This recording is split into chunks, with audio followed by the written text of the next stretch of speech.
I wanted to talk about something that is really close to my heart, I'm really passionate about, and that is old houses. I love old houses. I kind of hate new houses.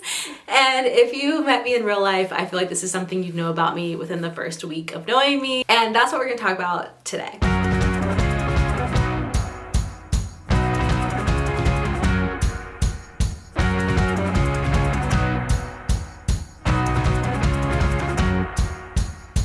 Hey y'all, my name is Chelsea. Welcome back to my channel and I hope you feel at home here. I like to talk about all things home decor, lifestyle, and basically I just want us to feel at home no matter where we live. We have lived in our 1950s house for the past 3 years and I love it. I can't help it. I love a project and I love fixing things and making them new again, bringing new life into them, and so that is why we bought this house. It was not a good house to not a good house to buy initially, but now we're in a pretty good place where everything's pretty livable. Not to brag, but we live here. I don't have a lot of credentials when it comes to old houses, but I do know what I like. I love a house with walls.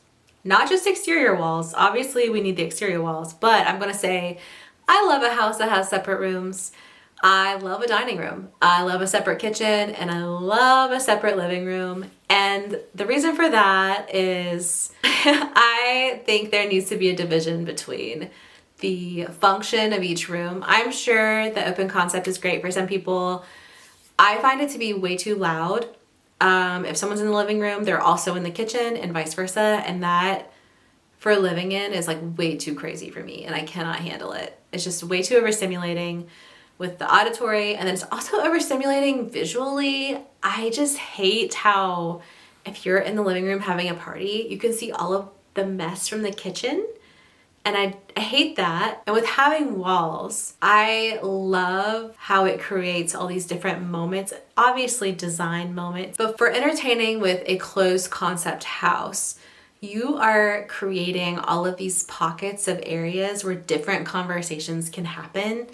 And it doesn't have to be one giant conversation in one room or conversations that are all trying to talk over each other in one giant room because of the noise. And I love that because I think it creates more of these intimate moments with people who maybe don't even know each other that well, or just these really cool conversations can happen where like it's only a group of 2 or 3 instead of like trying to get a group of 7 or 8 to contribute in the same conversation. I just feel like for actual entertaining, it makes more sense to create these pockets versus having a giant space for one big group of people at once. In the spirit of walls, I love a hallway. And I know that in recent years, people have said that hallways are a waste of square footage. And that is insane to me because I love a hallway. When we bought this house, it has a really long hallway down the middle of the house, bedrooms on one side and living room on the other side. And one thing that was considered was ripping down the wall that made the hallway. And I considered that for a time. And then I actually saw a house where it looked like that had happened to the ranch house where they had taken out the wall. And what I realized was there was no transitional space at all. So if you're going to go to the bathroom and you come out of the bathroom, you're immediately in the living room and you're immediately in just like the thrall of everything. I hated that. I like the hallway because it provides this sound buffer from what's happening in the living room to the bedrooms and also vice versa.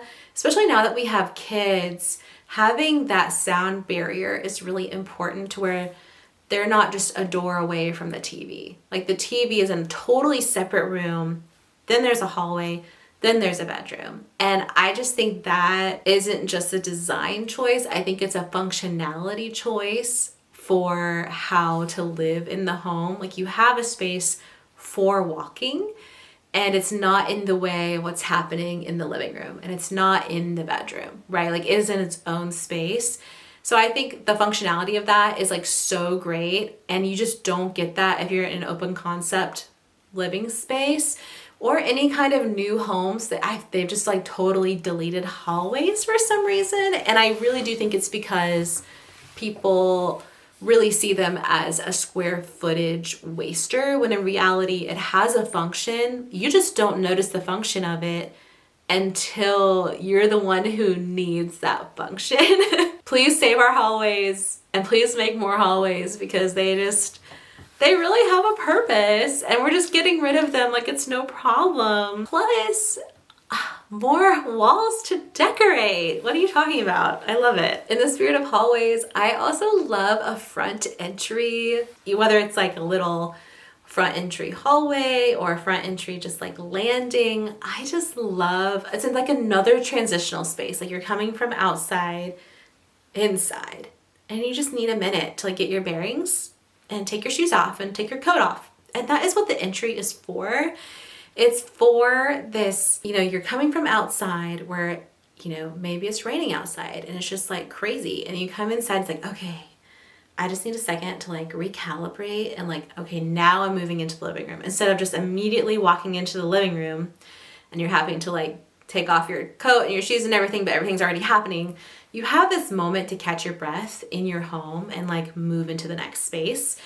And I would say the same thing is for like a mudroom. So the entry would be in the front, obviously, and then the same would be like the mudroom in the back, where you're able to come in from the back door or the garage, and you just have a minute to like collect your thoughts before going into the fray, And I think it's so important that we have these transitional places to prepare for the next thing instead of just always 100% of the time being in the middle of everything. I think it just creates more stress and more overstimulation because we've gotten rid of these quiet little moments throughout the house that are intentionally there to transition us to the next thing we're about to be doing in the next moment, instead of just always being in the moment all the time. I briefly touched on it for a second earlier, but I love a separate kitchen. I also just love a separate kitchen because it has a specific function, and that is to be a kitchen. It is not really there to show off or to like, I don't know, this is such an old-timey phrase, but it's not there to put on airs or anything. It is there to feed your family. And I think having a separate space for that is really helpful, where you don't feel like it has to be perfect all of the time. Like, I mean, obviously we need to keep our kitchens clean, but a lot of times that's where like people gather, and that's where we are chatting and talking, and we're making a mess in there. It's made for messes, and it's made for catching our keys and things like that. And I think having a separate kitchen makes it to where you feel invited into that space to like do life and to make a mess and to bake and do all of these really high functioning things, where if it's just in the middle of the living room or the middle of the dining room, I personally just feel more pressure to make sure that I'm doing the function, but I have to do it in a way that's like perfectly clean so that it's not disruptive to whatever is happening in the next room, or I have to have it all cleaned up before everyone gets there. Where if it's just my kitchen, it can also operate as a prep room for what's going on out there. I don't know, having our house be how it's intended, which is not just to be looked at and be pretty, but it's to work. And our kitchens are like the workhorse of every house. Even if you're not a big cook, that is the intention of the kitchen, is to work, not just to look pretty. And I think a separate kitchen just kind of, I think it just kind of works better as the workhorse versus it being on display in the middle of the living room. One thing I am obsessed with older homes is that typically they're in older neighborhoods. That might sound like a bad thing to you, but to me, there is nothing more stressful than going to a newly built neighborhood and there are no trees and there's no landscaping, and it just feels very weirdly sterile and weirdly Stepford Wives vibes. I don't know. I don't have a better word for it. And I know a lot of people really like that because they're very neat and tidy. Like, people are never outside in these neighborhoods, where when I go to older neighborhoods with older homes, there's lots of really big trees, there's overgrown bushes, there's flowers, and like the old ladies are out tending their gardens, and there's children riding their bikes. And I just think like one of those is better than the other. These are all my personal opinions, okay? Just remember, these are my personal opinions, and if you like a new neighborhood, I'm not living there. So you go live there and you love it and you enjoy it. And I'm just gonna keep living here with my old trees that probably need to be chopped down. I love an older neighborhood because what I want out of where I live, I wanna feel the community there, and I want it to feel like it's a safe place to be. And I feel like in newer neighborhoods, most people are just kind of locked up tight in their homes and never really interacting with neighbors. And I just so want to be interactive and to, I don't know, get to know more people and enjoy where we live. I will always pick an old house because of the details that are included in them. There is no way that I could afford to build a house with all the details that I have in this old one right now. We have crown molding, we have baseboards, we have window trim, we have wood floors, we have a million doors, we have we have arches in our living room and dining room. We have just so many random little details that are just not put into new houses now. Or if they are, it's at a premium and they're not really done very well. I'm just really thankful that, just for a second, I'm really thankful that this house still existed in the form that it was in originally for the most part. Like, it's pretty much untouched when we got it, which has been good and bad. Like, no one ripped it out and got rid of everything. And I am so thankful for that, because those are the things that I love about houses, is just the tiny little details and these things that it's a window, right? Like, there's nothing really inherently special about it. It's a hole in the wall basically so you can see outside. But ours has pretty window trim, and they didn't have to do that. Like, obviously they didn't have to, because they cut it out now of all new houses. And I'm just really thankful that there was a time where we valued beautiful things. And those things are really only found in old houses, especially made from real wood. We were able to take off all of the trim and sand it down and then repaint it, because it's actually made from really good wood, where now if you do have trim like that, it's often made from like an MDF type product where you'd have to rip it off and throw it away.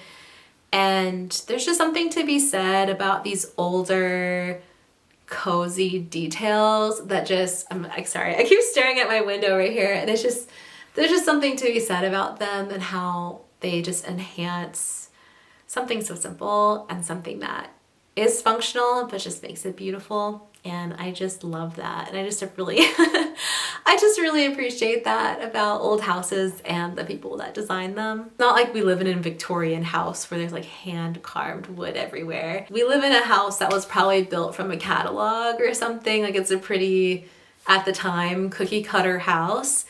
And it's interesting how like the cookie cutter houses of their day are now, like, this is a solid house that has beautiful detail, because the houses that we have now are just so lacking in any details that are interesting. I just really am so thankful for old houses. I am so thankful that they still exist where I live. I know it's really common to be tearing them down and divide up the lots and everything, and I'm just really thankful that we have them here, and I am really hopeful that more people will buy the old houses and refurbish them instead of totally renovate them into something different. There's just so many beautiful things in them that are solid and made with real artistry and craftsmanship and just really good quality products. And I just really hope that in my town and other towns, more people will buy these older houses that maybe don't look great and maybe